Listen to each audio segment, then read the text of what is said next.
Welcome back to the What About Mom podcast, where we go beyond surface level advice and into the real, raw, and radical work of healing, evolving, and reclaiming your identity as a woman and a mother. I'm your host, Jessica London, doctor of physical therapy, pelvic floor specialist, mom to two, and founder of Your Postpartum PT and Wellness. This show is your space for bold conversations, practical tools, and powerful reminders that when mothers heal, so does the world. So whether you're rebuilding your strength, finding your voice, or rising into the woman and mother you're becoming, you are in the right place. Let's dive in. Hello, beautiful mamas. We have Jessica Serran here today, which honestly, I am so excited for this conversation. She is a near and dear friend to me. We were a part of a mother business owner coaching container together where I've got to know her, but that's not where that container ended. And we've developed such a beautiful relationship. But you're so lucky to be able to talk with her today because she is the type of woman and mom that is just so unapologetically herself. She gives you the permission slip to listen to your intuition, to lean in, to do the hard thing, and to really just step into the full expression of yourself. And that's how I see you, Jess. And that's how I want everyone to see you. So we're going to dive into some fun topics today, but just wanted to welcome you on. Thank you so much. I'm excited to have this conversation. We were just saying beforehand that this isn't the conversation I'm always having. So I'm excited to dive in with you and see where this takes us. Absolutely. And I have some juicy questions for you today. But first, before I do, will you just briefly overview us of like where you're currently living? What do you do for quote unquote work? Mm. And give the listeners like a background view of who you are. Okay, so I am first and foremost an artist. I have been making art for the last 25 years. I'm Canadian. But God, it was 15 years ago now. I came to the Czech Republic to do an artist residency. Bit of a long story. I won't go into the whole thing, but this is the land of my ancestors. And I ended up reconnecting with family. And one thing led to another. I got a grant from the Canadian government to do an art project about Czech culture and Czech people. And I've been here ever since. Somewhere along the way, I also became a coach and I realized I love asking people questions and going deep into the creative process. So I'm both an artist and I coach other artists and help them figure out how to make what they love and make money doing what they love. That's so amazing too. And you are married with a little one on your how old is your little one now? Elliot will be 4 in August, so Okay. a little over 3.5. Okay, amazing. And when did you meet Libor, your husband? We met in 2016.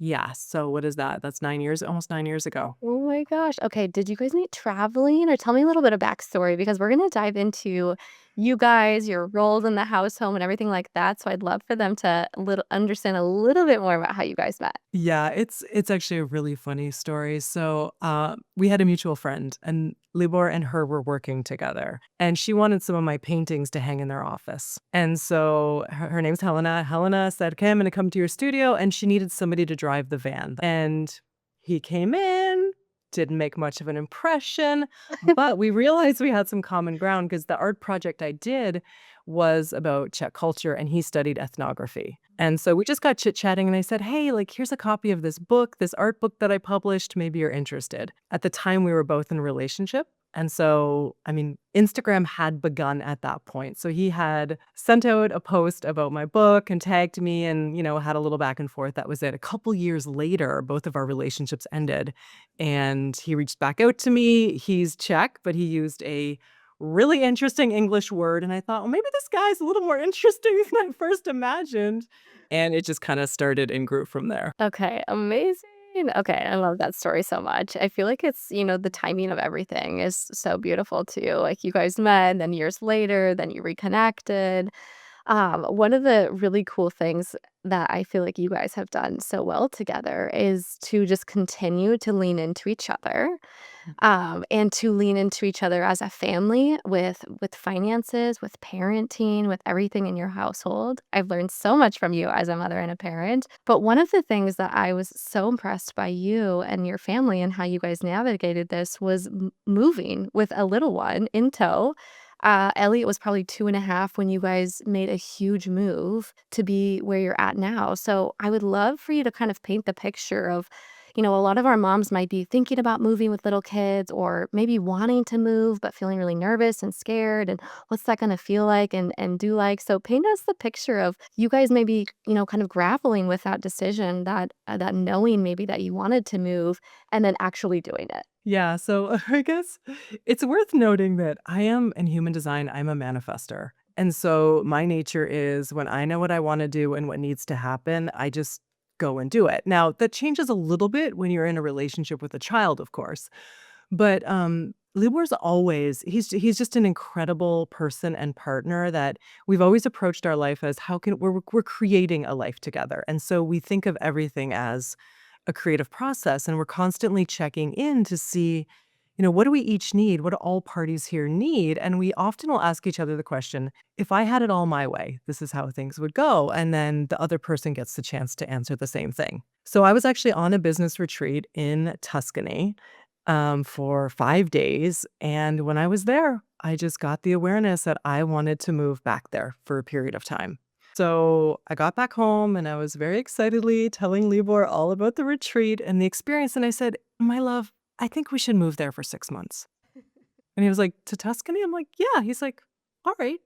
Like, He was that on board. And I think the other thing is, like, this man has seen me make big, bold moves, like, throughout our entire relationship. So it's also the fact that he had enough trust in my visions and my bigness. And when Elliot was born, we both decided that we would work less. And so he had shifted down to half time.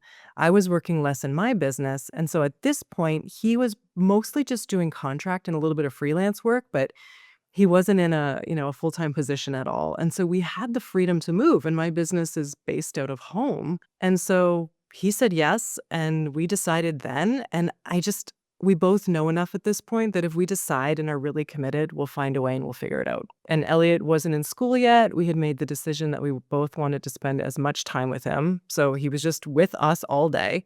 So we thought, well, let's do it now before he starts school. And we packed up, and it was actually just a 6-month move. We moved to, it was actually Umbria, not Tuscany, but very close to Tuscany for 6 months. that is so amazing. It's just I think that also goes to show, like, how important it is to create your own life by design, right? Like, the creative process and creating your life together and being able to say yes to ideas like that or moves like that, that wasn't by accident. That was by you 2 communicating what your greatest needs, desires, life that you guys wanted to create and continued to kept checking in on each other with that. Yeah, and I mean, I'm so nerdy about this stuff too that we've even mapped out our family values. Like we have a family manual where Libor and I sat down and got clear about what are our highest values, both separately and collectively, and then we look at that when we're making decisions. That is so amazing. Will you walk us through that process more? Because I know so many moms are like, "Wait, what? I wanna do that. What am I doing?" Well, it's absolutely something I had done for myself in my own business years and years before this, and I remember when I learned about this from an entrepreneurial management course I was taking, one of the things that really struck me was the woman was saying, "Listen, we can get so caught coming up with these values that are kind of aspirational or we think we're supposed to want, like, authenticity or these kinds of things." But she was saying, you have to be so honest. And so Libor and I sat down and said, what do we actually both really care about if we're being honest? And we crafted our values. There's 3 of them. We crafted them based on that. And we return to it and remind each other of what's really, really important, especially when it comes to making big decisions. Yeah, and speaking of making big decisions, I think obviously you took that 6-month trip, you were able to be in flow and work on the road, if you will, or from wherever you were at since you've created an online company, which is kind of the next step that I'm curious about more is once you had Elliot and you guys were kind of talking about those roles in your home, how did you decide who was gonna be primary worker versus not even secondary, but, like, how did you define what those roles are and who was gonna take on each role within those family values that you guys created? Yeah, I'm thinking back. I don't think either of us had a totally clear picture when we began and when I was pregnant. But, and the thing is too, Jess, like I did not always want to be a mom. So I didn't even have a clear picture most of my life of how I thought that might play out. But I had spent a lot of time like really cultivating my purpose and developing this business. And Libor too, like he's very clear about what he cares about. And so we knew that in order for it to work and for both of us to hold on to what mattered to us, we had made the decision that we would each work part-time when Elliot was born. And then we didn't quite know how it would all play out, but there is a reality to the fact that there is at this point there's just more earning potential for me and my business than in what Libor was doing. And we're different. So my partner, he's incredibly driven. Like this is a man who runs 100K ultra marathons for fun. Like he really loves to challenge himself, but he's not ambitious like I am. So he doesn't have these giant career aspirations, but he has passions and things that are really important to him. And he's always worked with kids as well. He's a scout. He was a leader in their scouting community for a very long time. So it was actually just kind of natural. Like it wasn't a big decision for him to take time off work and go on parental leave. It just kind of felt natural for both of us. Like we were actually just honoring each of our designs versus one of us making this really hard decision to sacrifice. We both kind of backed off, but then really tried to make sure that we were each getting enough of what we needed, whatever that was, to make this work. Yeah, and this is exactly what I was saying earlier. It's just like the beauty and you unapologetically really knowing who you are and really knowing your design and really knowing how you want to continue to, birth that into the world even after you become a mother. I think oftentimes we get caught up in these like societal belief systems or like my mother did it this way or my mom and my grandmother did it this way or my friends are doing motherhood this way so I need to do motherhood that way and kind of halt that progress or that internal knowing of what am I really designed to do, what are my gifts, what are my talents.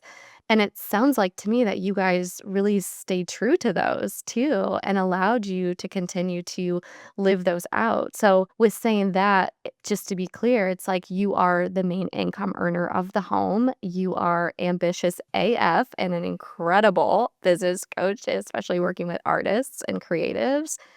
And Libor gets to mostly stay at home. He's on long term parental leave right now, right? Yeah, yeah. Yeah, and that's something that just you and I have in private conversations have talked a lot about. That's something that he's actually become really passionate about, talking more about in the community and in your household. Will you dive a little bit more into that piece of, those longer term decisions and that longer term plan for you guys? Yeah, it actually gave me chills when you said that because, it's I think for let me see.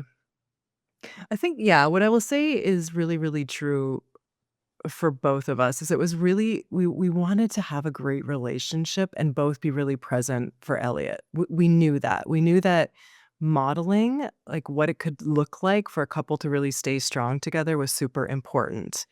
And Libor, I feel like it's not fully developed in him yet, but there's been this thread of him wanting to do more and more men's work. Mm. And he's always been I don't know, it's just I don't even know how things develop in some people. Like, sometimes I'm just amazed at who he is based on, like, the conditions that he grew up in, but he's just the kind of person who's so open to doing things differently, and like I said earlier, it felt really natural to him. So, I think, like, it's this combination of he was also at a point where he was ready to transition out of his last job and look for the next thing, and so as he dove into parental leave and he's interested in these topics of masculinity and equality, and he's always been an advocate for women. And it's so natural and easy for him to celebrate me and to support me and to celebrate women. Like he's never been threatened by my success or desire or ambition.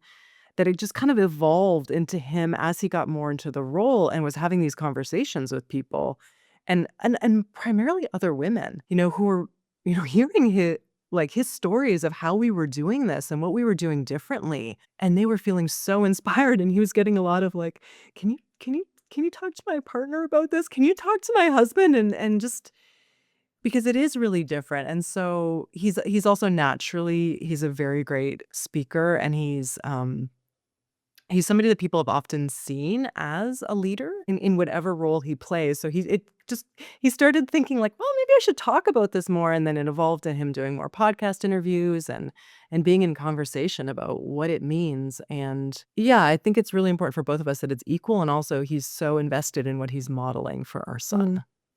Yeah, and I feel like what I'm witnessing right now too is both of you guys being the container for each other for what's going to help both of you thrive, right? Like you are holding that space and that container for him to fully embody this step into masculine work or working with other husbands potentially or parents potentially.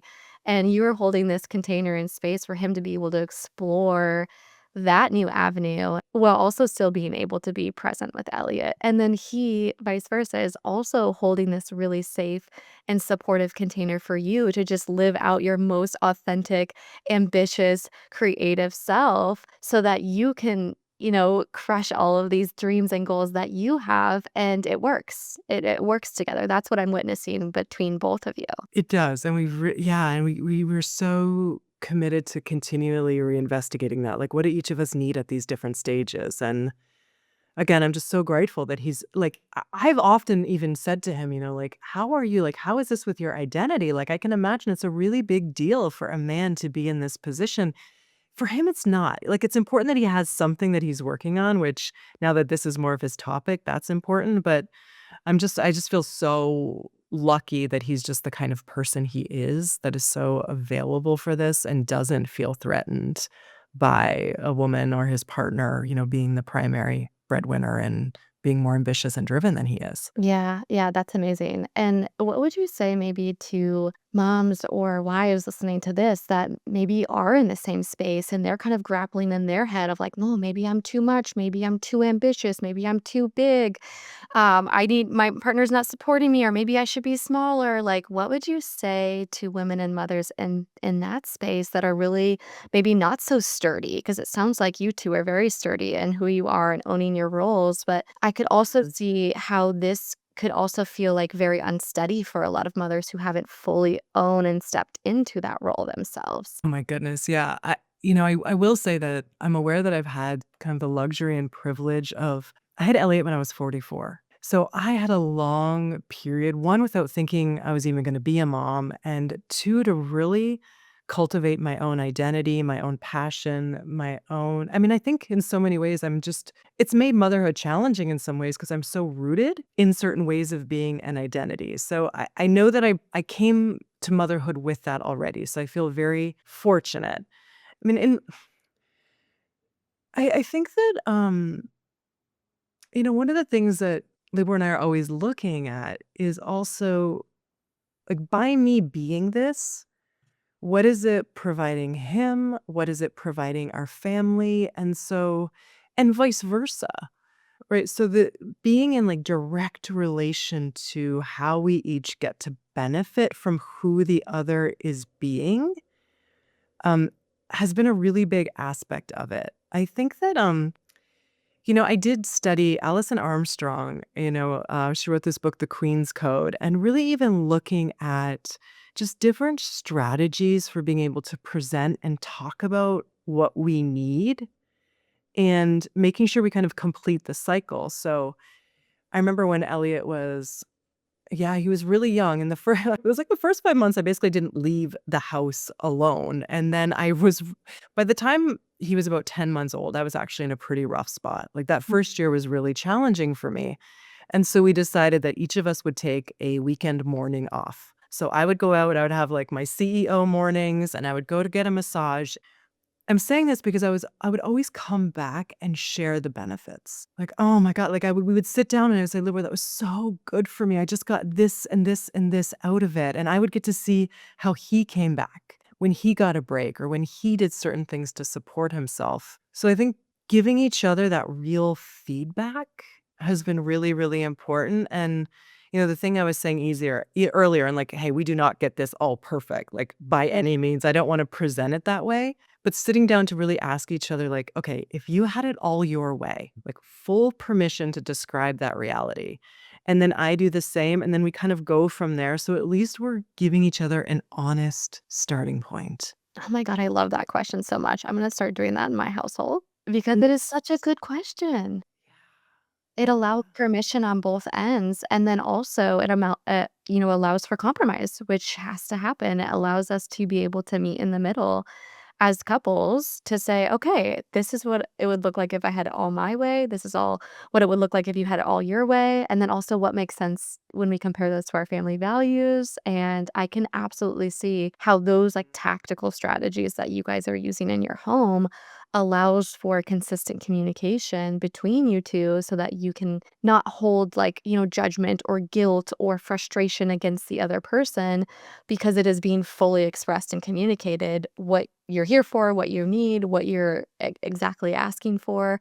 And the morning out, the weekend out, I feel the same way. Like when I have time to like fill up my cup as a mom, even if it's just for an hour or 3 hours, just being able to sneak away, whether that's a hot bath at night by myself and my husband takes the kids to the park, or whether that is taking a half of a morning and filling up my cup that way, we only get to come back and share the benefits with our partner and with our kids.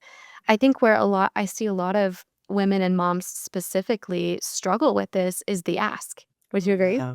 Yeah. Yeah, and I mean, I think, like, we're having this conversation, and I think, we've created something really incredible, and I do ask, and I do get so much support, but I also just feel the weight of all of the conditioning, of all of the expectations, and I feel like if there's one thing that motherhood is teaching me on a daily basis, it's, can I be really honest with myself? Mm.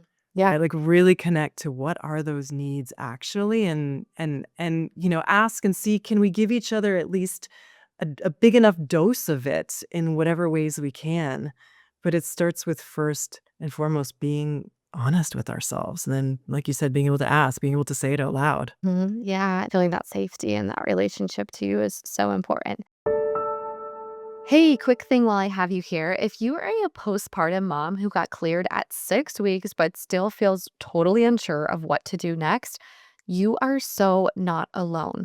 We have helped over 650 pregnant and postpartum moms eliminate leakage, prolapse symptoms, diastasis, and pain with intimacy, all without having to leave their home, fighting the insurance system, or guessing their way through healing.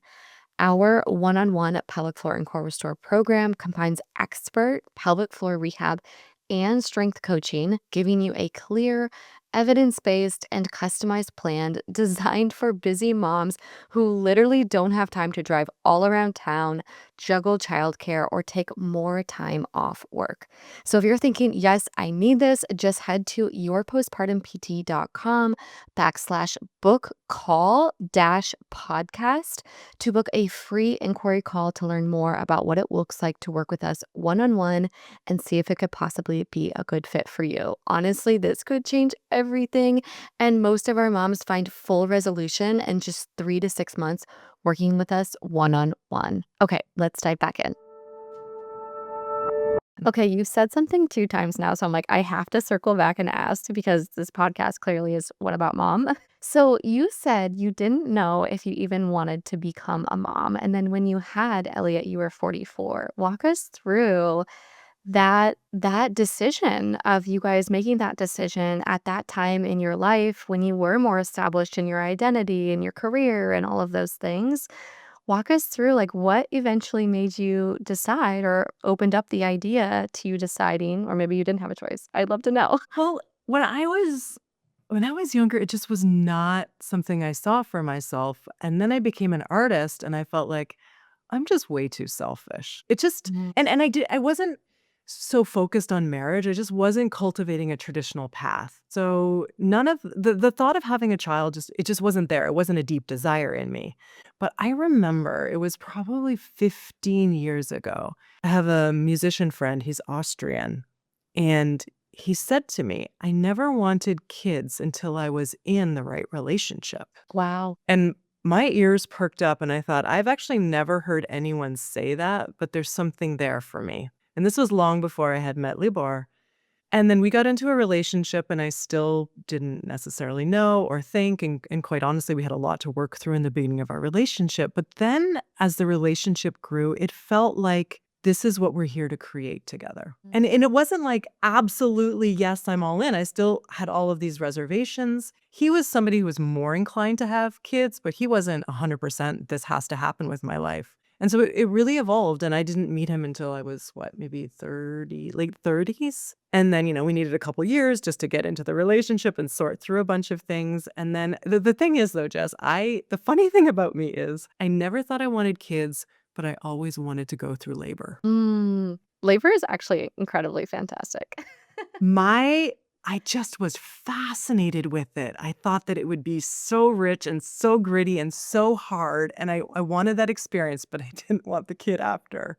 Oh my gosh. So I knew that, and then, yeah, it just kinda slowly evolved with him and and so I guess we were, I don't know, I was maybe 42-ish when we started to try, but I think because of that, I also always had the sense that I could get pregnant easily. Mm. And so there's actually a lot of complications in the pregnancy and even getting pregnant, but I just had this belief that I could do it, and we did, and I feel like my kiddo was just so committed to being here. Like, there was nothing that was gonna stop this kid.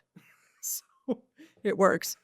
Oh my god, that's so amazing. I think I love how you're so honest too about that. I think that odds win in and, eventually we meet partners and it's like, "Oh, yep, that's what I have to do. That's the next thing in the relationship is we get together and then we have kids and then we, do that whole thing and people are going through the motions without actually being honest with themselves and asking those deeper questions of like, do I want children and what does that mean for me in my life?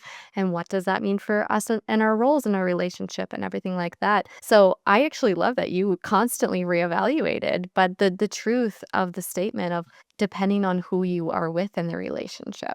There's going to be some women who always have known that they wanted children and they've always wanted to be a mother and they've always wanted to play that motherly role. And there's a lot of women who don't feel that way. And even when they first meet their baby, they're still having this like out of body experience of like they're not instantly in love with their child. They're developing this love and this relationship with their child. And I think it's important to hold space for all of those becoming of a mother piece too. I agree, and the other thing that, I am such an advocate for is honest conversation about this because, I think the other reason why I was so hesitant is because I knew how much it mattered. Right. And I just I feel that on a weekly basis, how important this job is and what's at stake. And I also was aware that it was, one of the things that I'm constantly, doing in my own studio and supporting artists with is can we stay away from cliche? Like, let's not do something that's been done before. Let's not reiterate. Let's not fall into sentimentality or, saying things or creating something that doesn't necessarily have meaning or isn't rooted in the truth. And I think really sensed as well that motherhood can be an arena where there's just so much cliche and not talked about, and it's so complex, And I think I was also really, really scared because I felt like it was like, "Oh, that's it's so wonderful," and it is, and it's so devastatingly hard at other times too, and what it's brought up in me has been so challenging, and for me, it's like these conversations need to be had because Absolutely. I think it's so dangerous not to, and to present sort of these limited viewpoints of how it's supposed to look and how it's supposed to feel and who we're supposed to be in it. Yeah, and knowing that we can constantly change our mind if we need to, right? Obviously not after we have the children. But even in like as we evolve in our identity and as we evolve into becoming this mother that we know is such a hard and important job, there's going to be so many seasons of like this is so beautiful and this is also so hard. And I think that more conversations about the reality of being honest with ourselves and how we feel as well is so important. And I knew very early on that I wanted to be a mother, but I was not, I don't want to say I wasn't cut out for being a full time stay at home mom. I just didn't have any desire to be a stay-at-home mom full time. And then I felt the weight of the societal pressure. Oh, I'm not being present with my kids and I'm sending them off to be raised by someone else. And all of these terrible feelings and these, things that kind of circulate on social media that it really does make you like question yourself, right? And not be honest with yourself. And there was a moment where I was like, okay, I'm going to commit. I'm going to do it for 6 months. Like, I'm going to live the quote unquote, like, dream mom life. And I made it not even 4 months. And I was like, well, I need to go back to work. And that's when, I started your postpartum PT and wellness. It's like, I think that I'm so glad that you also were so sturdy in your identity too. I think being older at that time probably helped. And I was in my late 20s when I had my first, and I was still like figuring out who I was and my identity. And I was so susceptible to the pressures of how society has put quote unquote motherhood on us. And it wasn't really until I would say these last 1 to 2 years where I have fully stepped into knowing, like, what I am here to do and owning that and not feeling guilty for wanting to be also an ambitious business owner that serves other people, that makes a great impact, and that doesn't detract, like, from us being present and intentional mothers in our home. Yeah. I just had this experience. Elliot and Libor were gone out of town for 2 days, and we're getting ready for a launch in my business to start a new program, and I knew I needed some dedicated time for it, and it was so interesting because, I got so much out of it, and yet I had some guilt around it, and I even, I said to Elliot, I said, "Oh, like, on Mother's Day," which was yesterday, I said, "Elliot, like, I love being your mom, and I love getting to watch you grow," and he said, "Well, yeah, but you weren't there the last 2 days. You didn't get to watch me." And I was like, but what was interesting was I actually felt more connected to him this weekend because I was so resourced, and I feel like it's still a work in progress, but I feel like being honest is so powerful. Not ideal isn't the goal here, but can we be honest with who we are? Mhm. Like, even if even if it's hard, even if he's sad, even if I'm sad, I feel like I'm striving for honesty in this, which is such a challenge, because how do you, like, you still have to take care of them and meet their needs and prioritize them, but I just really feel like I was always the kid who was so aware that there was so much that was being unspoken, and there was so much that wasn't a match, that what was going on outside of people was not a match for what was inside them, and it felt crazy making to me. Yeah. Yeah. Man, that's so real too, because the fact that you are living by that character of finding that honesty and sharing that honesty, it's like Elliot just picked right up and he shared honestly how he felt or how he saw things. And it's like, good job, mama. Like you just passed that right down to him. So that's amazing. But I think it also like holds space for like, and honesty is true to you, right? Like whether these mamas or you feel like you're a mom that like your honest self-expression is being at home full time and is doing that, then please lean in, listen, go do that. That is your calling if that's what you feel. Yeah. I think what's also important to remember is that there is a lack of honesty with self because I personally know so many people that want to be home, stay at home with their kids full time, but they're full time working.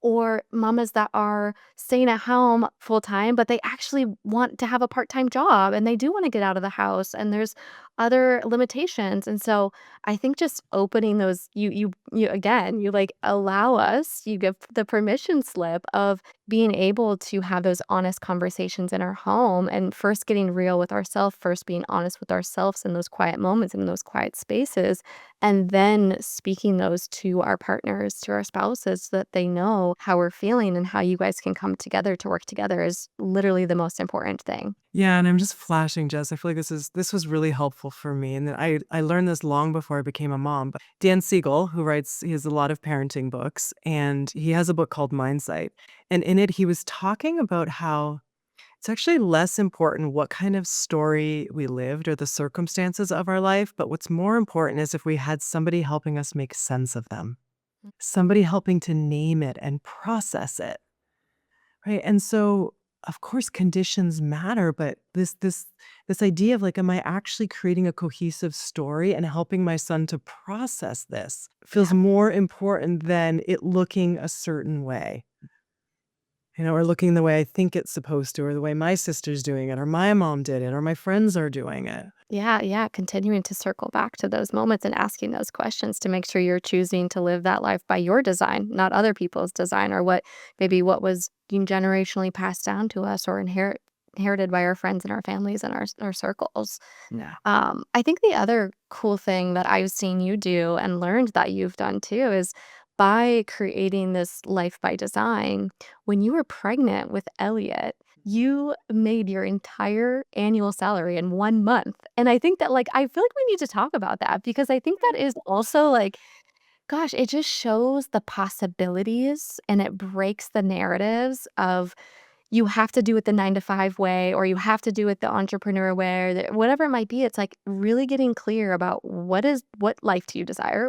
What are those honest conversations you need to have with yourself? And also, let's walk through how you made an entire year's worth salary in 1 month to support your family, and that was your chosen life by design. Yeah. I mean, one of the other things that I knew would be challenging as an artist having a kid was the finances. I was hand to mouth for a long time. It took me a long time to get to a point where it was all working. And so it was, I'd had my business for maybe 5 years ish before I had Elliot. And it was still like it was working, but it was still like, you had to really stay on top of things. And so we got pregnant and I was doing a launch for a program. So I found out right around Christmas.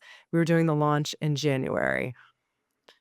And I realized, well, okay, 9 months. I'm not going to be working, as much when Elliot's born. And so I just decided because I know the power of a decision. Like I've just made crazy things happen in my life because I decided, even when they seemed impossible. And so I decided we're going to make enough money this month to see us through the entire year. And that's what we did. And then we went on to triple it that year. That is so incredible when you became a mother, right? It was the leading up to it. By the time, so in 9 months, I had tripled our income for us. First of all, chills. Wow. And like you said, you decided, right? I think so many times we get blocked by these like limiting beliefs or fears, or that could never happen, this block in our belief system. And it starts with the power of deciding, right? And this can play to whether you're a business owner and having a launch and you decide, or it can be when I have this kid, I want to do this. Is like, is it a want or is it a decision? Yeah, it has to be a decision. And I've often throughout my career forced deadlines upon myself for this reason, because I know if there's a real reason for something to happen, I will make it happen. And so a baby coming was a very real reason. And so that was behind it as well. And yeah, we decided. And then, obviously, too, the business was at a point where there was enough things in place and it was really possible. And it just all came together and clicked. Mm. It was such a blessing and a gift because then I had a baby who only contact napped for Oh, 6 months. And so I was basically running my business from my phone while my son was sleeping in my arms when he wasn't with his dad. So, like, thank God this all came together. could you imagine that the postpartum would probably have been a bit different if you didn't make that decision then? It probably gave you a little bit of, like, peace of mind. Obviously, you had to fulfill on it, but it still gave you peace of mind in that first year postpartum. Yeah. Yeah. It was Yeah. such a gift. I was so grateful. Oh my gosh, and it just shows the possibilities too of, like, when we shift the narratives and the paradigms of what we allow ourselves to believe is possible, new things can come in for us, and this can be in all different areas of whether it's finances or love or friendships or community or whatever that might be, like, taking that paradigm down and breaking it down and asking ourselves, like, "How do I build this back up in the way that I want to see it come to fruition? What am I deciding to move forward with?" And that's really, I really saw you do in that moment too. Yeah, yeah, and even just, I'm sure too, like, once you become a mom or a parent who's responsible for caring for a child, you have a lot less time. I realized, well, I can actually make the decision. I made the decision for 3 years to work half-time Yeah. and sustain the business with Isn't that half the amount of crazy? hours. I mean, I was focused AF, that's for sure when I did work. There's something about shifting into becoming a mother that literally changes the way that you see your business. Like, same thing. Like, I feel like I was quote unquote busy before having kids. And then after having kids, like, you do things so different. You get creative, you find solutions, you're mega efficient in all of those areas that you literally run your business differently. Completely. It's just Yeah. really funny, there was a period too where I would go out every Tuesday afternoon. It was this Elliot was maybe like 7, 8 months. Tuesday afternoon, I would go to a cafe just to focus for a couple of hours and get something done, and the first time I did it, Libor was joking with me. He was like, "Ha, ha, ha, don't flirt with anybody," and I was like, "Uh-huh," and I went to the cafe, and there was some guy sitting across from me giving me the eyes, and it was just like, "Oh, hell no," like, "Mama has shit to do." Not that I would anyway pursue that, but it was just such a testament to how you just get so laser focused on what matters. It's so true. It's so true. Your intentions, your priorities shift, everything shifts. I love that I love that story. You're like, "Yep, don't give me those eyes. I'm Not like, focused over here." "Not today, buddy." Oh my gosh. Well, I wanna shift to you kind of closing us up here. Yeah, and you're just such a breath of fresh air, and I really appreciated the creativity that you brought to this conversation too. I would love for you to kind of close this out with what do you wish that, your motherhood journey has taught you that you want other moms to know by really choosing to be intentional and living this life by design for yourself? Mm, yeah. What do I want other moms to know? I mean, I think we've said so much of it. I'm such a firm believer that we get to create something that's never existed before. And that starts with the desire, that starts with even leaning into the possibility and asking ourselves, what do we actually want? And yeah, and then really being willing to ask for it. And, I think it's also like in this too, Jess, is having the hard conversations, like being willing for it to be messy and not knowing, but still holding a possibility that so much more than we imagine is possible. And that there's always a way. There is always a way. I love that.